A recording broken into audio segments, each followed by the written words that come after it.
சாய்ராம். ஹிமாலய ரகசியங்கள் அத்தியாயம் 39. கும்பமேளா. இந்துக்களின் புனித பயணத்தில் ஒன்று கும்பமேளா செல்லுவதாகும். இதில் மக்கள் அனைவரும் ஒரு புனிதமான நதி ஓடும் இடத்தில் ஒன்று கூடி புனித நீராடுகின்றனர். இதுவே கும்பமேளாவின் பொருளாகும். நம் நாட்டில் நடைபெறும் கும்பமேளாக்களில் சிறப்பு வாய்ந்தவை 4 ஆகும். அவை முறையே ஹரித்வார் கும்பமேளா, அலகாபாத் கும்பமேளா, நாசிக் திரையம்பகேஸ்வர் சிம்ஹஸ்தா மற்றும் உஜ்ஜைன் சிம்ஹஸ்தா ஆகும். இவை நடக்கும் இடங்கள் முறையே ஹரித்வார், அலகாபாத், பிரயாக், நாசிக் மாவட்டத்தில் உள்ள நாசிக் திரையம்பக் மற்றும் உஜ்ஜைன் ஆகும். அங்கு ஓடும் ஆற்றின் கரைகளில்தான் இந்த கும்பமேளாக்கள் நடைபெறுவது வழக்கமாகும்.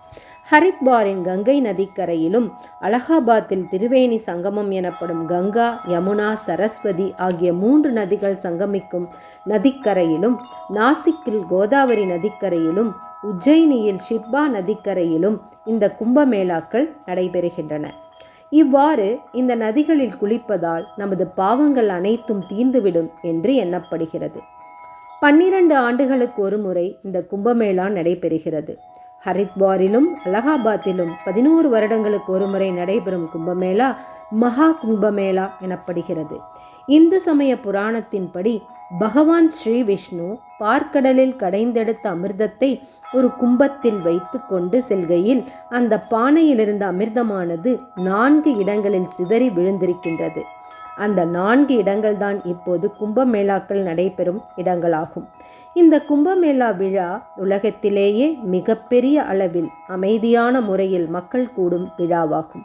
உலகில் உள்ள இந்து மத மக்கள் அனைவரும் புனித பயணம் மேற்கொள்ளும் இடமாக இவை அமைந்துள்ளன. இந்த கும்பமேளாக்களில் கலந்து கொள்ளும் மக்களின் எண்ணிக்கை இவ்வளவுதான் என்று கணக்கிட்டு சொல்வது கடினமாகும். 2013ஆம் ஆண்டு அலகாபாத்தில் நடைபெற்ற மகா கும்பமேளாவில் மட்டும் 2 மாத காலத்தில் 12 கோடி மக்கள் கலந்து கொண்டுள்ளனர். மௌனி அமாவாசை என்று மட்டும் ஒரே நாளில் 3 கோடி மக்கள் கலந்து கொண்டுள்ளனர். இதில் நடைபெறும் முக்கியமான நிகழ்வு பேஷ்வாய் ஊர்வலம் ஆகும். இதில் குறிப்பிட்ட அகாடாக்களைச் சேர்ந்தவர்கள் ஒரே குழுவாய் ஊர்வலமாய் செல்லுவார்கள். உடல் முழுதும் விபூதி பூசி நிர்வாணமாய் செல்லும் நாகசாதுக்களும் தீச்சட்டியும் திரிசூலமும் ஏந்திய அகோரி பாபாக்களும் இதில் அடங்குவர். நாகா என்பது நிர்வாணத்தை குறிக்கும் சொல்லாகும். உலகியல் விஷயங்களில் இருந்து விலகி இருப்பதையே நிர்வாணம் குறிக்கிறது. சத் சங்கங்கள், ஏழைகள் மற்றும் சாதுகளுக்கு உணவளித்தல் போன்றவை இங்கு நடைபெறுகின்றன. அலகாபாத்தில் நடைபெறும் கும்பமேளாவில் பங்கேற்க ஓம் குரு சென்றுள்ளார். கும்பமேளாவை பற்றி புத்தகத்திலும் வாய்வழியாய் கேட்டும் தெரிந்து கொண்ட அவர் கும்பமேளா நடைபெறும் திரிவேணி சங்கமம் சென்றுள்ளார். நதியில் நீராடுவதால் கர்ம வினைகள் நீங்குகின்றன. லட்சக்கணக்கான மகான்கள் அங்கே கூடுகின்றனர். நம் கண்களுக்கு புலப்படாத மகான்களும் அதில் பங்கேற்கின்றனர். அதை பற்றி விரிவாக தான் தெரிந்து கொண்டதை ஓம் குரு விளக்குகிறார். ஓம் நம சிவாய மந்திரத்தை உச்சரித்த சாதுக்களின் பெருவெள்ளம் அங்கே கூடி ஆற்றினில் நீராடுகின்றது. புராணங்கள் சொல்வதை விடுத்து இவ்வளவு மக்கள் ஏன் அங்கே கூடுகின்றார்கள் என்பதை அறிய வெளிநாட்டவர் ஆர்வம் கொண்டனர்.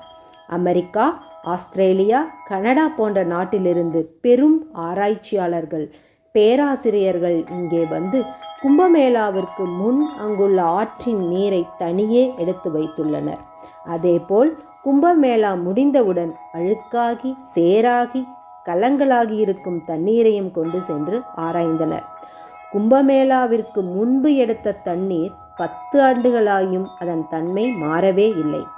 அதைவிட அதிசயம் என்னவென்றால் மக்கள் நீராடியதால் கலங்கப்பட்ட தண்ணீர் கெடவே இல்லை. இது அறிவியல் பூர்வமாக நிரூபிக்கப்பட்டுள்ளது. இதற்கு காரணம் கண்ணுக்கு தெரியாத யோகிகளும் தேவதைகளும் இங்குள்ள மகான்களும் அன்று அங்கே குளிப்பதால் அந்த தண்ணீர் சக்தி மிகுந்ததாய் மாறியிருக்கிறது. இதை நம் நாட்டவர் சொல்லும்போது நம் மக்கள் இதை நம்பவில்லை. ஆனால் ஆராய்ச்சி பூர்வமாக சொல்லும்போது மக்கள் நம்புகிறார்கள். நம்முடைய மதச்சடங்குகள் வீணானவை அல்ல. கோமாதாவினை தெய்வமாக நாம் வணங்குகிறோம். இது அறிவியல் பூர்வமாக நிரூபணமாகிறது. எப்படி தெரியுமா? கோமாதாவின் கோமியம் எனப்படும் சிறுநீரை குடிப்பதால் புற்றுநோய் போன்ற கொடிய நோய்கள் வராமல் தடுக்கப்படுகின்றன. கோமாதாவின் சாணத்தினை காய வைத்து எரிக்கும் போது மழை வருகிறது என்பது நிரூபிக்கப்பட்டிருக்கிறது. கோமாதாவின் பாலில் தங்கம் உள்ளது என்பது ஜூனாகட் காட்டில் நடைபெற்ற ஆராய்ச்சி மெய்ப்பித்துள்ளது. இதனை சாதுக்களும் ஆமோதிக்கின்றனர். நேர்மறை உணர்வுகள், அதிக சக்தி ஆகியன இந்த கும்பமேளாவில் பங்கேற்கும் போது நமக்கு கிட்டுகின்றன. இவ்வாறு கூட்டம் கூட்டமாய் வரும் சாதுக்களும் மகான்களும் நீராடுவதற்கு தனித்தனியே நேரம் ஒதுக்கப்பட்டிருக்கிறது. அந்த நாளில் சூரிய சந்திரர்களின் ஆதிக்கத்தால் பூமியும் தண்ணீரும் சக்தி பெறுகின்றன. பிரபஞ்ச சக்தி அதிகரிக்கின்றது. ஒவ்வொரு நாளும் குறிக்கப்பட்ட இடத்தில் நீராடினால் நம் சக்தி அதிகரிக்கின்றது. அதனால்தான் நாகசாதுக்களும் மகான்களும் நீராடிய பின்னர் அந்த நீரில் நீராட மக்கள் போட்டி போடுகின்றனர். ஓம் குரு இவ்வாறு கும்பமேளாவில் பங்கேற்ற போது ஒரு நாகசாது இவரை பார்த்து, இங்கேயே உட்கார், எங்கும் போகாதே என்று கூறியுள்ளார். ஆனால் அதை மெதுவாக மறுத்துவிட்டு ஓம் குரு திரும்பிவிட்டார். மிக பெரிய அளவில் வெளிநாட்டவர் இங்கு வருகை புரிகின்றனர். இத்தகு கும்பமேளா நடைபெறும் இந்த புண்ணிய பூமியில் நாம் வாழ்வது நமக்கு பெருமை அளிக்கிறது. நன்றி. சாய்ராம்.